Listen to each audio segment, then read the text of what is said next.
पूर्व काल में देवर्षि नारद जी ने ब्रह्मा जी से कुछ प्रश्न किए। आपका ध्यान इधर हो। कुछ पूछा गया और ये प्रश्न किए गए थे कि किसकी पूजा करने पर भगवान नारायण प्रसन्न हो जाते हैं। लक्ष्मी माता प्रसन्न हो जाती है, लक्ष्मी नारायण दोनों प्रसन्न हों। किसकी पूजा करने पर ये दोनों राजी हो जाते हैं, प्रसन्न हो जाते हैं? पिताजी इसके बारे में आप हमें कुछ बता दें। बाल लोग खड़े हुए हैं, जहां जगह मिल जाए बैठ जाइए, 2 मिनट बैठ जाइए, आपका मन लगेगा, फिर तो आप खड़े होकर जाएंगे ही नहीं जब तक आरती नहीं हो जाएगी, तब तक बैठ जाइए, सुन लीजिए। देवर्षि नारद जी ने पूछा अपने पिताजी से, ब्रह्मा जी से, ऐसी किसकी पूजा करें जिसके पूजन करने से देवता संतुष्ट हो जाते हैं, लक्ष्मी पति अति प्रसन्न हो जाते हैं, लक्ष्मी नारायण बहुत खुश हो जाते हैं और प्रसन्न होकर सब कुछ दे देते हैं, तो ऐसी किसकी पूजा है?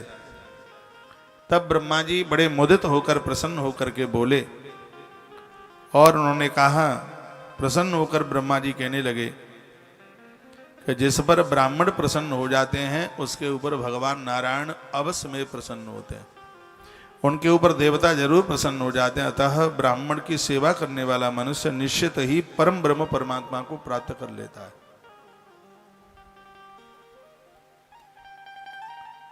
और मेरी बात को आप कुछ ऐसे ना ले लें, ये बड़े भाग्य की बात है, बहुत बड़े पुण्य की बात है कि गुरु के रूप में जिसको कोई ब्राह्मण मिल गया है। आजकल दीक्षा देने का बड़ा शौक हो गया है, ग्रंथों में तो यह वर्णन है, चलो भगवान का नाम लो, भजन करो, प्रवचन करो, यदि ब्राह्मण नहीं हो तो किसी को दीक्षा मत दो, ये अपराध मत कमाओ, क्योंकि शिष्य तो श्रद्धा में कोई जाति वाति पूछता नहीं है, लेकिन उन्हें यह चाहिए। ब्रह्मा जी कहते हैं कि ये बड़े भाग्य की बात है देवर्षि नारद, यदि किसी को गुरु के रूप में कोई ब्राह्मण मिला है, वह परम ब्रह्म परमात्मा को प्राप्त करा देता है, तपस्वी है, साधक है, स्वयं ईश्वर से जुड़ा हुआ है, ऐसा ब्राह्मण जीव को ईश्वर से जोड़ देता है। ब्राह्मण के शरीर में सदा ही श्री विष्णु जी का निवास होता है, वाणी में मां सरस्वती और उसके कपाल के ऊपर भगवान महादेव बैठे होते हैं। महादेव ज्ञान के भंडार हैं, महादेव ज्ञान के भंडार। पेट पर विष्णु है, चरणों में तो है ही, उदर में भी अग्नि देवता और भगवान विष्णु देव, इसलिए उसको भूख बहुत ज्यादा लगती है। वो भगवान को क्या भूख कम लगती है? जगन्नाथ बन करके कितना चावल खाता है, श्रीनाथ बन करके कितना भोग लगाता है, बांके बिहारी बनकर उसका कितना भोग लगता है। भगवान जो महादेव हैं वो ज्ञान के भंडार हैं, जो कि ब्राह्मण के मस्तिष्क पर भगवान महादेव का वास है, इसलिए बहुत बड़ा ज्ञानी होता है, ये बहुत बड़ा विद्वान होता है। ये उसके उदर में अग्नि देवता और भगवान विष्णु दोनों ही विराजित होते हैं। ब्राह्मण के शरीर में सदा ही श्री विष्णु का निवास होता है, जो दान मान और सेवा आदि के द्वारा प्रतिदिन ब्राह्मणों की पूजा करते हैं, उसके द्वारा मानव शास्त्रीय पद्धति से 100 अश्वमेध यज्ञ रोजाना पूरे हो जाते हैं। एक बार फिर कह रहा हूं, जो दान मान, कभी भी ब्राह्मण का अपमान नहीं, जो दान मान और सेवा, ये 3 चीजें ब्राह्मण को समर्पित कर दें हम, दान मान यानी सम्मान और किसी न किसी प्रकार से सेवा आदि के द्वारा जो प्रतिदिन ब्राह्मणों की पूजा करते हैं, उनके द्वारा मानव शास्त्रीय पद्धति के द्वारा 100 अश्वमेध यज्ञ रोजाना पूरे हो जाते हैं। ऐसा विधाता ब्रह्मा देवर्षि नारद जी को ब्रह्म पुराण के अंतर्गत सुना रहे हैं। ब्रह्म पुराण बड़ा अद्भुत है और जिसको विधाता ब्रह्मा जी बड़े भाव के साथ सुनाते हैं। कितनी बड़ी बात कह दी है, कह दिया जो ब्राह्मण के प्रति 3 चीजें समर्पित कर देते हैं, दान मान और सेवा, तीनों को समर्पित कर देते हैं, तो शास्त्रीय पद्धति के अनुसार तीनों पॉइंट लिखने के लायक हैं, लेकिन आप लिख नहीं पाएंगे। जो ब्राह्मण को तीनों चीजें दे देते हैं, दान मान और सेवा, तीनों को समर्पित कर देते हैं, तो शास्त्रीय पद्धति के द्वारा उस व्यक्ति को तत्काल 100 अश्वमेध यज्ञ करने का सौभाग्य प्राप्त हो जाता है। इतनी बड़ी बात है और यह बात स्वयं विधाता ब्रह्मा देवर्षि नारद जी को सुना रहे हैं। नारद जी ने पूछा था, ऐसी किसकी पूजा करें जिसके द्वारा लक्ष्मीपति नारायण हाल ही प्रसन्न हो जाएं? तो विधाता ब्रह्मा कहते हैं, तुम लक्ष्मीपति नारायण की बात करते हो, संपूर्ण देवता प्रसन्न उसके ऊपर हो जाते हैं। प्रसन्न जो देवता, जो लोग ब्राह्मण को मान देते हैं, दान और सेवा करने का जो सौभाग्य प्राप्त करते हैं, ये सब बड़ी बातें बड़ी मुश्किल से, बड़ी भगवान की कृपा से ये सब प्राप्त होती हैं। जिनके घर पर आया हुआ ब्राह्मण निराश नहीं लौटता, उसके समस्त पापों का नाश हो जाता है, ये भी लिख लें। जिसके घर पर आया हुआ ब्राह्मण कभी निराश होकर के ना जाए, उसको आदर मिले, उसे भोजन मिले, सम्मान मिले, और ऐसा ब्राह्मण जो तृप्त होकर संतुष्ट होकर के जाता है, संपूर्ण परिवार के पापों को ऐसे समाप्त कर देता है जैसे माचिस की तीली एक बहुत बड़े रुई के गोदाम को जला करके राख कर देती है। ब्राह्मण का किसी के घर आना बहुत ज़्यादा शुभ है। किसी के घर पर एक रात्रि उसका रुक जाना बहुत ज़्यादा महापुण्य की बात है, महासौभाग्य की बात है। और ये संपूर्ण बातें विधाता ब्रह्मा जी कह रहे हैं। और श्राद्ध पक्ष में ये बात आप सुन रहे हैं, इससे पूर्वजों को बड़ी तृप्ति मिल रही होगी। जिन जिन ग्रंथों में श्राद्ध कल्प की बात कही गई है, इस 16 दिन की कथा में उन ग्रंथों में से निकाल करके ये बातें मैं आप सबके बीच में बोलता हुआ और पूर्वजों को ये बातें परोसने का, पितरों को परोसने का काम करूंगा। ये बात जो मैं बोल रहा हूँ इस समय, ये ब्रह्म पुराण की बात है। जिसके घर में आया हुआ ब्राह्मण कभी निराश होकर के नहीं लौटता, उसको जल मिलता है, भोजन मिलता है, दक्षिणा मिलती है, उसे बिठाकर उसका आदर, उसका मान किया जाता है।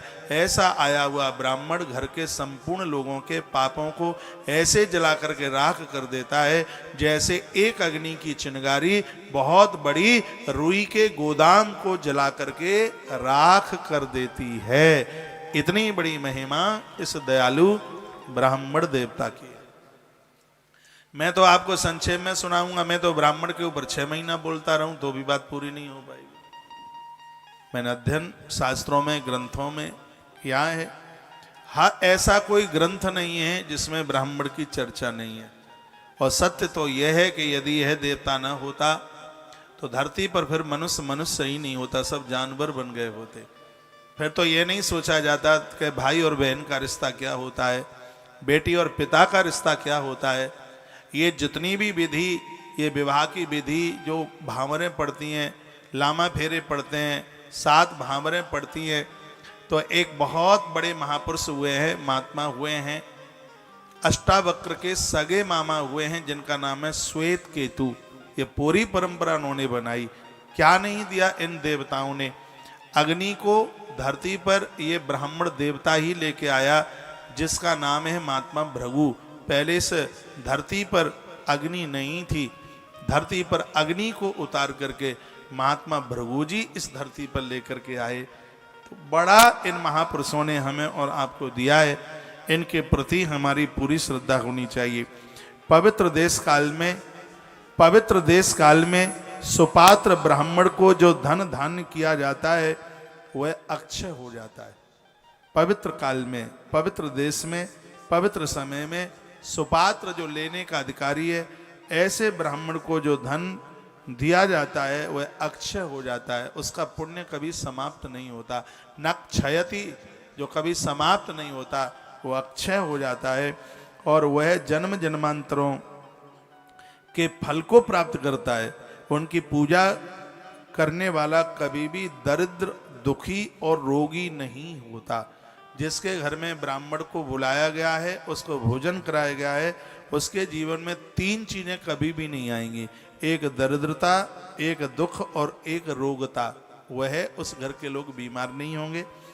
आजकल के युवा बच्चों को, बहुओं को बड़ा बुरा लगता है। बूढ़ी दादी, वृद्ध माताएं, इनकी बड़ी श्रद्धा होती है ब्राह्मणों को बुलाने के लिए। ब्राह्मण घर में आ जाते हैं तो बहू अंदर घुस जाती है, बाहर निकल के ही नहीं आती। 32 दांत बजा कर सास माँ को कोसती रहती है। उसको लगता है कि पता नहीं क्या नहीं पोटला बांध करके दे देगी, पता नहीं क्या नहीं, पता नहीं और क्या क्या लगता है। मैं एक बार फिर कहूँगा, घर में ब्राह्मण संत गुरुजनों का आगमन बहुत ज़्यादा शुभ है। जिनके घर में इन महापुरुषों का आगमन होता है, उसके घर में दरिद्रता नहीं घुस पाती, उनके घर में दुख नहीं और उनके घर में रोग प्रवेश नहीं कर पाते। तीनों चीज़ों का नाश हो जाता है जब विप्रों का चरण, संत गुरुजनों का चरण जब घर में आकर के पड़ता है। ऐसा वर्णन किया गया है। जिस घर के आंगन में ब्राह्मणों की चरण धूलि पड़ने से वह पवित्र हो जाता है और वह घर तीर्थों के समान हो जाता है। तीर्थ में जाकर जो पुण्य प्राप्त होता है उस घर में पहुंच करके भी वह पुण्य मिल जाता है जिस घर के आंगन में ब्राह्मण की चरण धूली पड़ गई हो। क्या हो गया इधर, क्या हो रहा है, क्या कर रहे हैं भाई लोग? अच्छा लगा दो भैया, ओ बढ़िया वाला लगाना, सो क्वालिटी बढ़िया आवे, ठीक है, टॉप वाली ऐसे ऊपर वाली। बोलो बांके बिहारी लाल की जय हो, श्री हनुमान जी महाराज की जय हो, जय जय श्री राधे, जय जय श्री जय राधे, जय। श्री राधे। आज तुलसी वन आश्रम की बड़ी तरक्की है, इसलिए तरक्की है क्योंकि सुबह भोर से लेकर के रात्रि तक यहाँ वेदों के मंत्रों की गुंजार इन ब्राह्मण बच्चों के द्वारा चलती रहती है। अभी कुछ कर्नाटक में भी मेरे साथ कुछ बच्चे थे और मैं कभी कभी बीच में बोल लेता हूँ, कहता हूँ बेटा तुम्हें साल पूरा हो गया है, छुट्टियों पर भी नहीं गए, तुम्हें घर की याद नहीं आती? तो बोलते हैं कि उतना अच्छा घर में नहीं लगता महाराज जी जितना अच्छा आश्रम में लगता है, यहाँ जितना अच्छा लगता है। ताली मत बजाना क्योंकि आपको नजर लग जाएगी ताली बजाने से। इनका आगमन सदैव सुखद, बहुत आनंद देने वाला है। जन्म जन्मांतरों के फल की प्राप्ति इनकी पूजा करने से होती है। दुख दरिद्रता रोग कभी आते नहीं। जिस घर के आंगन में ब्राह्मणों की चरण धूल पड़ जाए वह घर तो पवित्र हो ही जाता है, वह घर तीर्थ के समान हो जाता है। तीर्थ में जिस सुख की अनुभूति होती है उस घर में उसी सुख की अनुभूति होती है। और जिस घर में कभी ब्राह्मण आया नहीं, बहुत देर हो गई है कि श्लोक बोल दूं और मुझे श्लोक बोलने में बड़ा आनंद आता है। न विप्र पादौ दन कर्दमानी न वेद शास्त्रा प्रतघोषतानी स्वाहा स्वधा स्वस्थ विवर्धतानी शमशान तुल्यान ग्रहाण तानी। इसका अर्थ आप समझ गए होंगे। जहां ब्राह्मणों का चरणोदक नहीं गिरता, जहां वेद शास्त्रों की गर्जना नहीं होती, जहां स्वाहा और स्वधा का उच्चारण नहीं होता, स्वाहा देवताओं के लिए, स्वधा पितरों के लिए, जहां स्वाहा और स्वधा का उच्चारण नहीं होता, जहां स्वस्ति वाचन के मंगल में मंत्र नहीं बोले जाते, वह चाहे स्वर्ग के समान भवन क्यों न हो, लेकिन जहां इतनी कमियां हैं वह स्थान मरघट शमशान घाट की तरह होता है।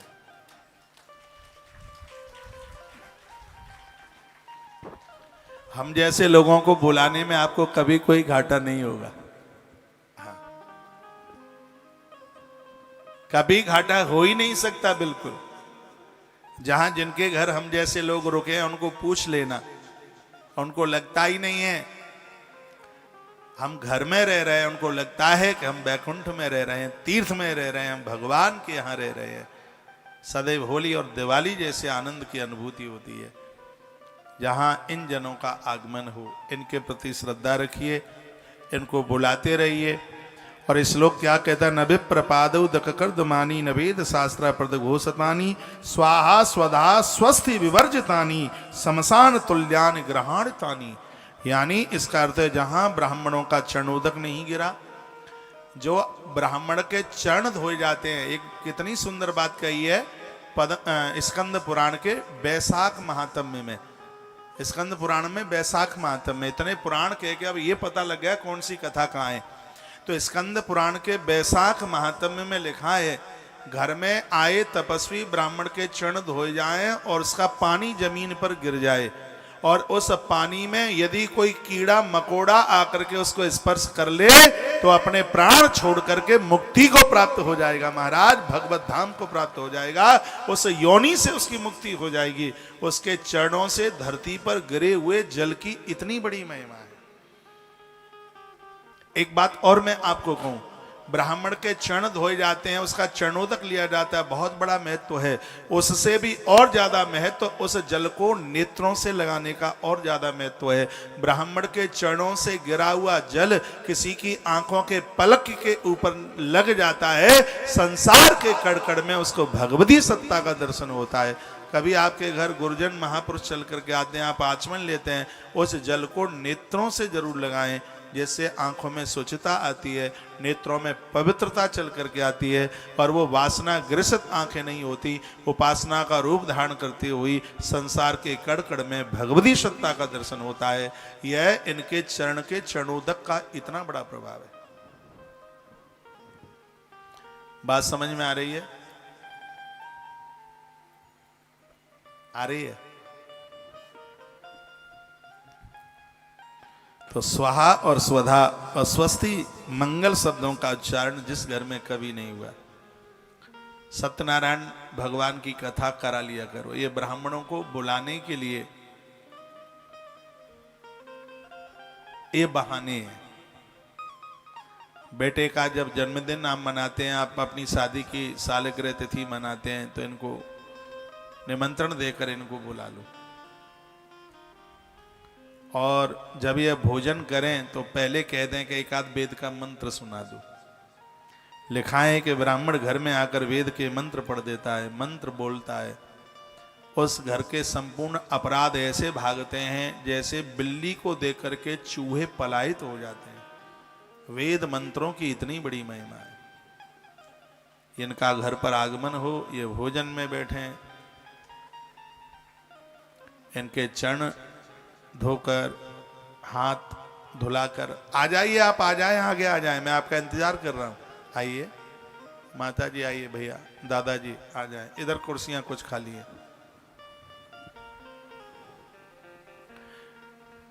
जिनके घर में कभी वेद मंत्रों का उच्चारण नहीं हुआ, ब्राह्मण गुरुजनों के चरण के छींटे जिनके घर की धरती पर नहीं गिरे, इसमें लिखा है चाहे वो स्वर्ग के समान भवन क्यों न हो, यदि ऐसा न हुआ तो वो शमशान घाट की तरह है, वो मरघट की तरह है। इसलिए गुरुजनों का, संतों का आगमन, और उनके आगमन से भी ज्यादा उनके चरणों का जल धरती पर गिरना बहुत ज्यादा शुभ है।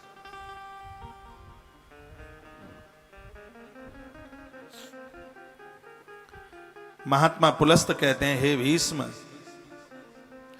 पूर्व काल में भगवान विष्णु के मुख से ब्राह्मणों ने जन्म लिया, बाहु से क्षत्रियों ने जन्म लिया। एक वेद का मंत्र भी बोले देता हूं। उदर से लेकर के जंघा तक इस जगह से वैश्य ने जन्म लिया, और चरण से कनिष्ठ वर्ण ने जन्म लिया। ब्राह्मणों सम्मुख मासीद बाहु राजन्य कृता और तद वैश्य शूद्रो अजायतः। एक ही वेद के मंत्र में, यह यजुर्वेद के भूमंडल का यह मंत्र है। ब्राह्मणों सम्मुख मासीद बाहु राजन्य कृता और तद वैश्य पवदांग शूद्रो अजायतः। यह बात भीष्म को महात्मा पुलस्त बताते हैं। कहते हैं कि हे भीष्म,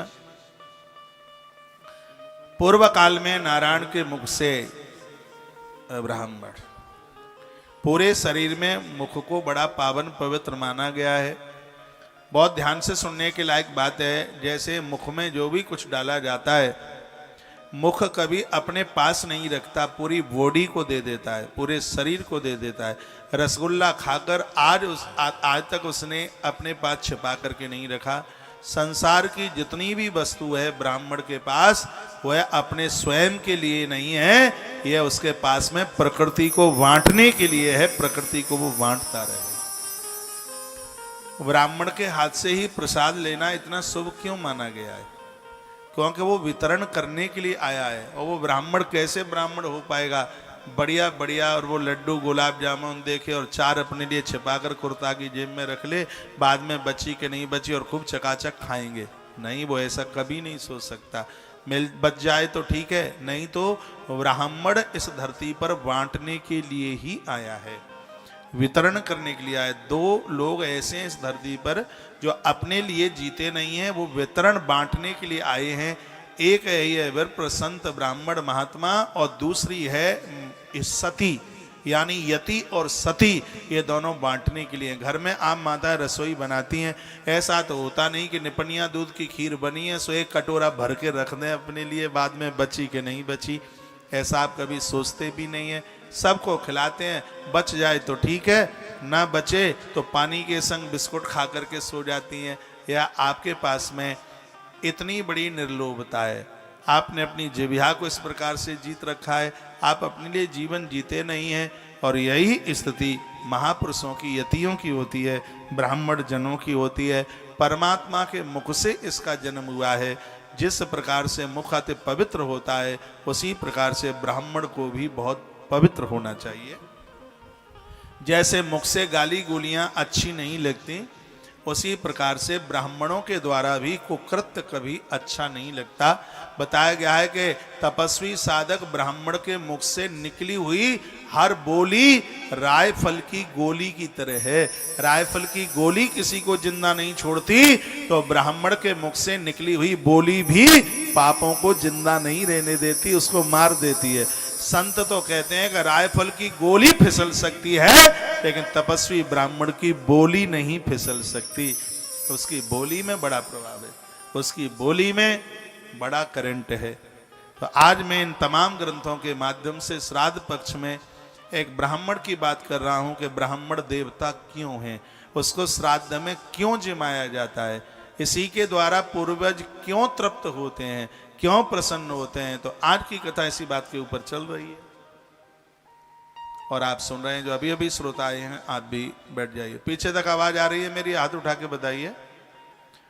अच्छा, ठीक है, बैठे।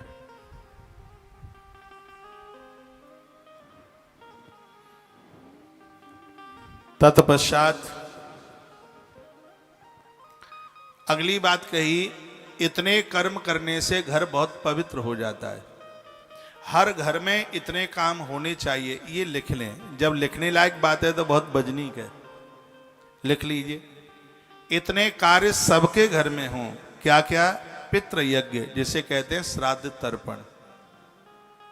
श्राद्ध भले ही पिंडदान करके आ गए हों तो भी घर में श्राद्ध 16 दिन न हो तो कुछ दिन होना ही चाहिए। कुछ प्रमुख बातें। अब आप इतने होशियार हो गए, आपको लिखने की जरूरत ही नहीं पड़ेगी, लिख लें तो ठीक रहोगे। और इतनी बजनीक बात बोल रहा हूं कि मन खुश हो जाएगा ये सुन करके। क्या क्या है घरों में? पितृ यज्ञ यानी श्राद्ध तर्पण। पहले पितृ यज्ञ लिख लो, कोष्टक में लिख लो श्राद्ध तर्पण। ये सबके घर में होना चाहिए।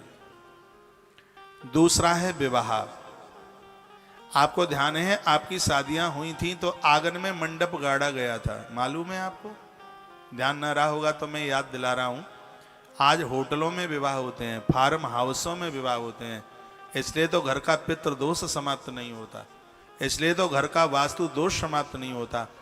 आपको पता हो कि यदि किसी की कोई मृत्यु हो जाती है, गमी हो जाती है घर में, तो शायद आपको पता हो कि 1 वर्ष तक किसी भी व्रत का उद्यापन नहीं होता। ये आपको मालूम है? लेकिन ये भी ग्रंथ में लिखा है कि 1 वर्ष के बीच में यदि घर में, परिवार में, खानदान में किसी का विवाह हो गया है तो वो संपूर्ण दोष दूर हो जाता है, फिर हर प्रकार का सत्कर्म करने का अधिकार मिल जाता है। तो ये विवाह कितना मांगलिक कार्य है। मैं कहूँगा आज बेटियों को लेके बाहर जाया जाता है विवाह के समय पर। सब फार्म हाउसों में, होटलों में, बड़े बड़े शहरों में विवाह होता है। विवाह से पहले की कुछ मंगल चारिका है, जिसमें लग्न है, टीका है, तेल है, ताई है, मंडप है, ये सब घर में होने चाहिए।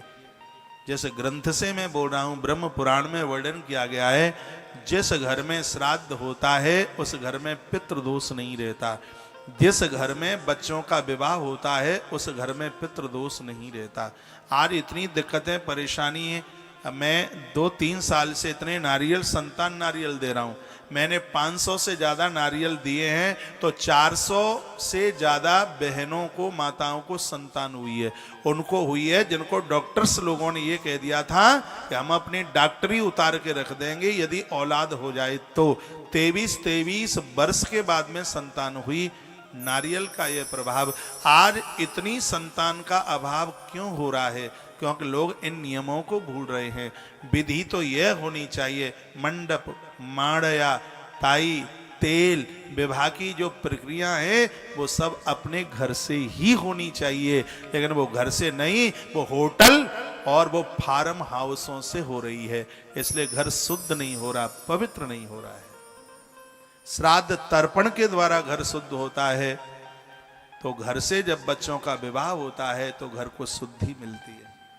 ऐसा बताते हैं कि जिस घर से बच्चों का विवाह होता है, संपूर्ण पुरखे प्रसन्नता के आंसुओं के साथ में गदगद हो जाते हैं। उनको इतनी खुशी होती है, उन्हें इतनी प्रसन्नता होती है। जिन घरों में विवाह का मंडप गाड़ा गया है, मैं डंके की चोट कहता हूं, उस घर में किसी भी प्रकार का पितृदोष, वास्तु दोष जैसी चीजें नहीं रहती। जिस घर में तुलसी पूजी जाती है, शंकर का महाअभिषेक होता है, ब्राह्मण चरण वृद्धों को भोजन मिलता है, उस घर में किसी भी प्रकार का कोई दोष रहता ही नहीं है। इतने कार्य घर में होने ही चाहिए। श्राद्ध घर में हो, और दूसरा है बच्चों का विवाह घर में हो। चलो लास्ट के दिन भांवरों के लिए आपको आज के समय में जाना पड़ रहा है, तो उससे पहले के जो कार्य हैं वो तो घर में हो सकते हैं। लगन हो सकती है, टीका हो सकता है, तेल चढ़ाया जाता है वो घर में हो सकता है, तेल, ताई, मंडप, ये तो सब घर में हो सकते हैं। मेरी एक एक बात बड़ी बजनीक है, और इस बात के ऊपर हमेशा हमेशा के लिए ध्यान रखना, आप बहुत आनंद में जिएंगे। जन्म पत्रियां लेकर के आपको इधर उधर घूमना नहीं पड़ेगा। इन बातों को विश्वास के साथ में इसको उतार लेना, ये सब बातें आपके काम में आएंगे। तो पितृयज्ञ यानी श्राद्ध, दूसरा है विवाह, तीसरा है अग्निहोत्र यज्ञ। मैंने पूर्व में कभी वायु पुराण से पिछले साल बोला था, मैं चैलेंज के साथ कह सकता हूं, बहू पियर से आवे ससुराल में, उसकी सास मां बेटा और बहू से घर में अग्निहोत्र कराए, यज्ञ कराए, मैं दावे के साथ कह सकता हूं ऐसा बेटा और ऐसी बहू अपने वृद्ध माता पिता को अपने जीवन से कभी अलग नहीं कर सकते। जिस समय माता जानकी, मांडवी, सुत कीर्ति, यह देवियां अपने पियर से आई हैं, अवध में याज्ञिक कर्म हुआ है। पहले यही विधि थी, विवाह के बाद जब घर की बहू पहली बार अपने पियर जाती तो उसको दसवीं चलना कहते थे। उस दिन सत्यनारायण भगवान की कथा होती, वर और वधू दोनों हवन यज्ञ के ऊपर बैठते थे, जिसके द्वारा घर में इतनी खुशियां होती थी। पहले घरों में 5-5 बच्चे, 7-7, 10-10 बच्चे होते थे, और आज घर में एक एक बच्चे के लिए तरसा जा रहा है। क्यों तरसा जा रहा है? क्योंकि वैदिक परंपराओं से ये लोग दूर भाग रहे हैं। एक का भी होना बड़ा मुश्किल हो रहा है, तरस रहे हैं। क्यों तरस रहे हैं? क्योंकि वैदिक परंपराओं को समाप्त किया जा रहा है, और ये शुभ नहीं है बिल्कुल भी। आज वृद्धों के लिए घर में जगह नहीं है, आप संस्कार ही नहीं दे पा रहे हैं बहू बेटों को। मैं एक बार फिर कहता हूं, पियर से बहू आपके घर आ रही है, बेटे को नौकरी जाना है, किसी को कलकत्ता जाना है, किसी को बेंगलोर जाना है, किसी को गुड़गांव जाना है, किसी को विदेश जाना है, इतना टाइम निकालिए, दोनों से घर में यज्ञ कराइए, आम की लकड़ी के ऊपर हवन कराइए। मैं कहूँगा, देखो कैसे कोख बांझ रहती है, रहेगी ही नहीं।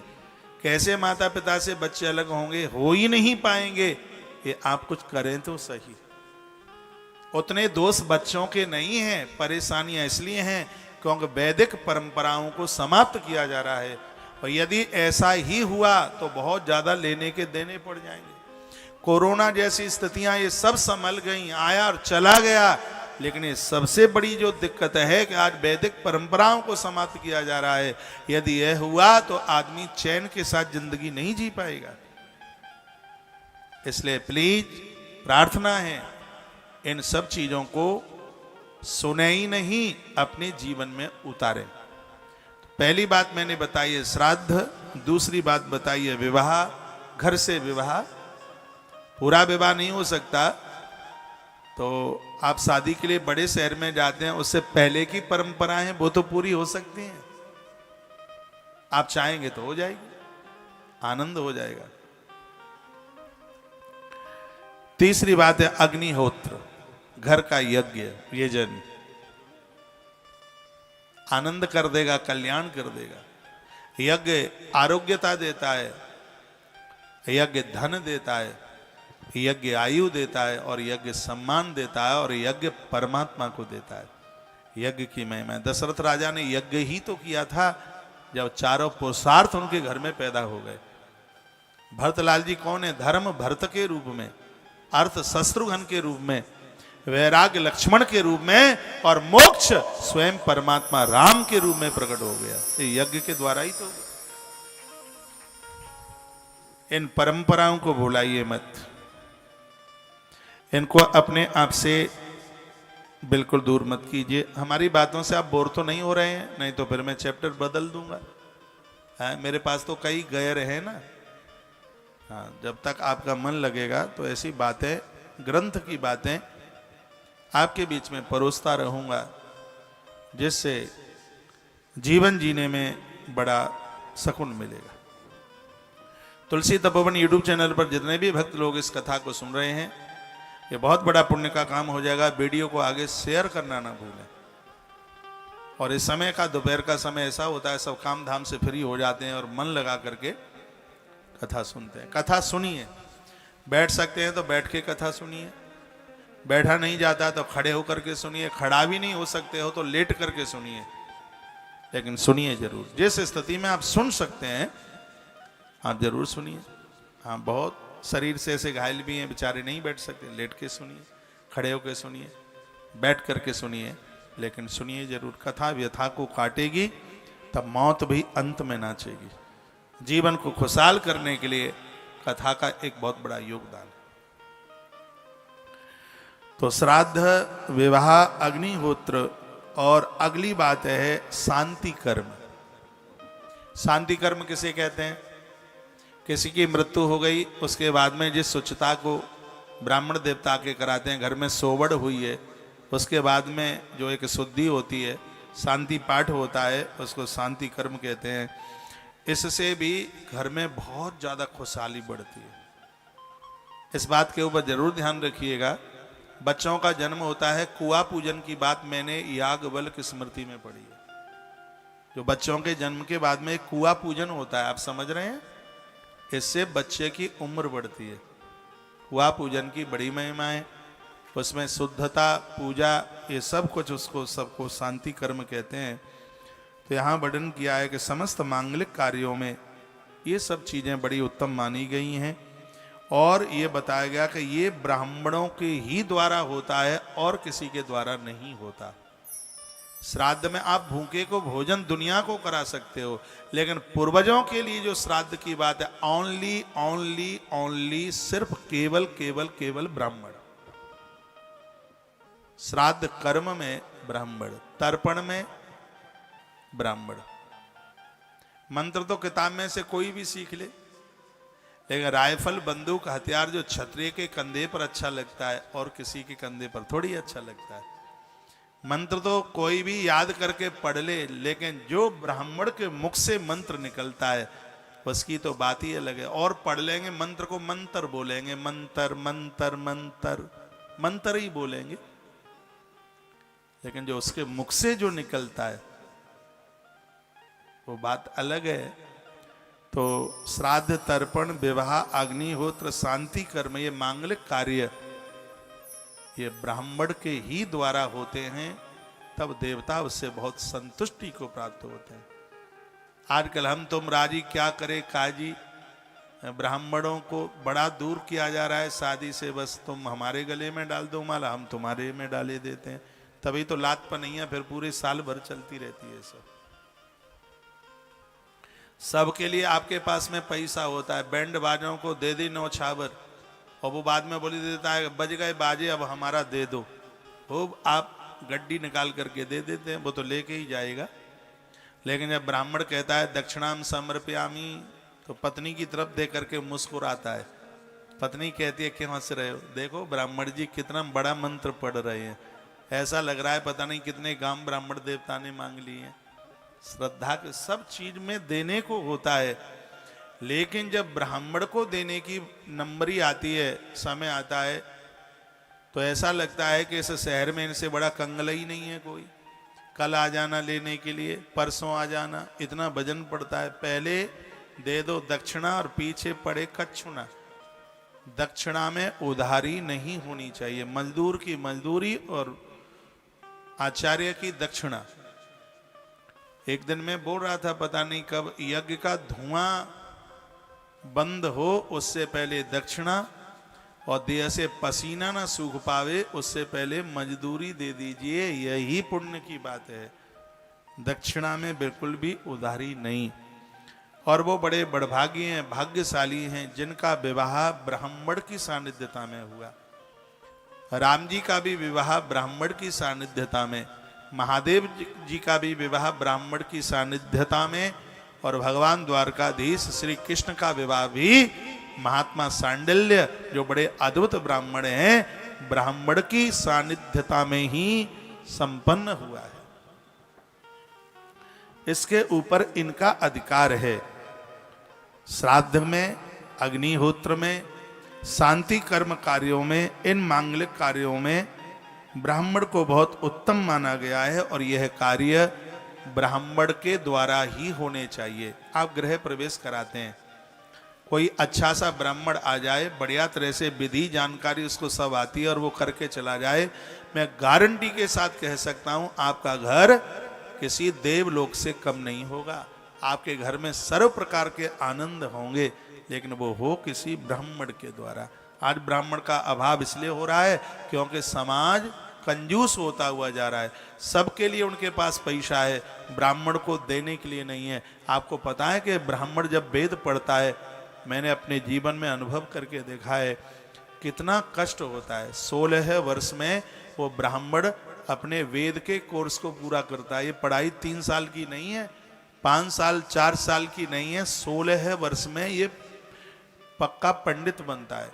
किसी महात्मा को मेरा बुरा न लगे, साधु बनने में देर नहीं, महात्मा बनने में देर नहीं लगती, लेकिन ब्राह्मण बनने में पूरा जीवन लग जाता है, और तो भी नहीं बन पाते। पूरी जिंदगी के कई जीवन लग जाते हैं तो भी ब्राह्मण नहीं बन पाते। खाली ब्राह्मण के घर में जन्म लेने से ब्राह्मण नहीं, वो सदाचारी हो, विवेकी हो, सत्कर्म करने वाला हो, दुराचार उसके आसपास भी न हो, ऐसा ब्राह्मण बनने में पूरी जिंदगी लग जाती है, पूरा जीवन लग जाता है। ऐसा ब्राह्मण 16 वर्ष मेहनत करके वेद पढ़ता है। जजमान नवरात्रा में 9 दिन के लिए बुलाता है और लास्ट के समय में 1100 रुपए का लिफाफा पकड़ा देता है उसको। इसलिए तो वो पांडित कर्म छोड़ करके वो भी जूतों की दुकान खोलने को तैयार हो गया, क्योंकि जूती चप्पल 50 की आती है, 500 की बिकती है। बड़ा बहुत तगड़ा मार्जिन है उसमें। फिर भी दुकानदार ये कहता है कि आपसे हमने कुछ कमाया ही नहीं है। यह ब्राह्मण जूते चप्पल की दुकान न खोलें, इसलिए इस वैदिक संस्कृति को जिंदा बना करके रखो। कुबेर का भंडार भी इसके मंत्र के ऊपर समर्पित कर दिया जाए। ब्राह्मण के एक मंत्र की कोई दक्षिणा का चुकता नहीं कर सकता। उसको भी घर गृहस्थी, उसका परिवार होता है। 9 दिन जजमान के यहाँ निकाल करके आवे और जजमान उसको 1500 रुपया दे दे, तो फिर वो अपना घर परिवार कैसे चलाएगा? वो इन सब स्थितियों की वजह से ही आज वैदिक परंपराएं छिन्न भिन्न हो रही हैं। बेटियों का विवाह समय से क्यों नहीं हो पा रहा? क्योंकि आपके घर के नवरात्रा के उत्सव अनुष्ठान रुक गए हैं। सच में आप पूछिए कितने लोग ऐसे हैं जिनके घर में दुर्गा पाठ होता है। मैं गारंटी के साथ कह सकता हूं, जिसके घर में दुर्गा पाठ होता है, नवरात्रा में मां भगवती को पूजा जाता है, उस घर की बेटियां राजमहलों में जाती है, आनंद मनाती हैं, समय से पहुंचती है। ये मैंने मार्कंडे पुराण में पढ़ा है। लेकिन ये सब अभाव हो रहा है। और दुर्भाग्य तो तब है जब खूब धन होने के बाद भी और वो लोग इन परंपराओं से दूर भाग रहे हैं। फिर जब ऊपर बीतती है खोपरिया पर, फिर आप ही माई बाप हैं, कुछ तो कर दो। महाराज बड़े परेशान हैं, बड़ी दिक्कत, कभी भूत उतरवा रहे हैं, कभी प्रेत, कभी झाड़ा पूखा। ये सब पहले से ये सब वैदिक परंपराओं के साथ जुड़े रहे, तो ये सब क्यों करना पड़ेगा? इन सबको करने की जरूरत ही नहीं पड़ेगी। इसलिए कैसे भी इस ब्रह्मत्व को बढ़ाइए। ब्राह्मण का घटना इस देश के लिए बिल्कुल भी शुभ नहीं हो सकता। इस धरती पर एक आंकलन किया गया है, सबसे कम कमाई ब्राह्मण की है। श्री गडकरी जी अभी मैं सुन रहा था किसी वीडियो में, वो बोले बड़ा अद्भुत, वो बोले यदि इनकी आय को देखा जाए तो सबसे कम आय, एक माताजी बहुत जोर से सो रही हैं और बहुत देर हो गई है, इनको जगाइए।